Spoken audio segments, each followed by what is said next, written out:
বাবা মায়ের আদরের মেয়ে সারা ভীষণ অলস। সারাদিন শুয়ে শুয়ে মোবাইল চালানোই তার পছন্দ। এত বড় মেয়ে, তাকে মুখে তুলে খাইয়ে দিতে হয়। আলসেমির কারণে পানির গ্লাসটাও সে নিজে তুলে আনে না। সেও যেতে চায় না অলস সারা। তবে বাবা মায়ের পীড়াপিড়িতে মাঝে মাঝে ক্লাসে যেতে হয় তাকে। একদিন ভার্সিটিতেই সে দেখা পায় নতুন এক শিক্ষকের। এই শিক্ষককে ভালো লেগে যায় তার। শিক্ষকেরও প্রথম দেখাতেই ভালো লেগে যায় সারাকে। এরপর শিক্ষকের পরিবার থেকে বিয়ের জন্য সারাকে দেখতে আসে। আসতে কষ্ট হবে তাই অলস সারা সেদিনও না সেজে গুজে পাত্রপক্ষের সামনে আসে। কিন্তু তাতে কিছু আটকায় না, শিক্ষকের সঙ্গে বিয়ে হয় সারার। তবে বাসর রাতেও অলস সারাকে শুয়ে শুয়ে মোবাইল টিপতে দেখা যায়। নতুন সংসারে রান্না বান্না কিছুই করে না সারা। শিক্ষক স্বামী বাধ্য হয়ে নিজেই রান্না করে সারাকে খাওয়ায়।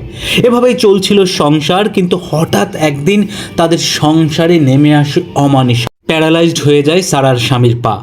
স্ত্রীর কষ্ট হবে তাই স্বামী তাকে বাপের বাড়ি চলে যেতে বলে। এরপর কি ঘটে তা জানার জন্য আপনাকে দেখতে হবে নিলয় হিমি অভিনীত তোমার জন্যে ভালোবাসা নাটকটি।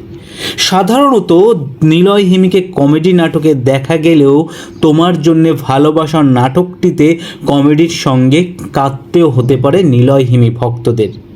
সকাল আহমেদ পরিচালিত তোমার জন্যে ভালোবাসা নাটকটি ঈদে মুক্তি পাবে।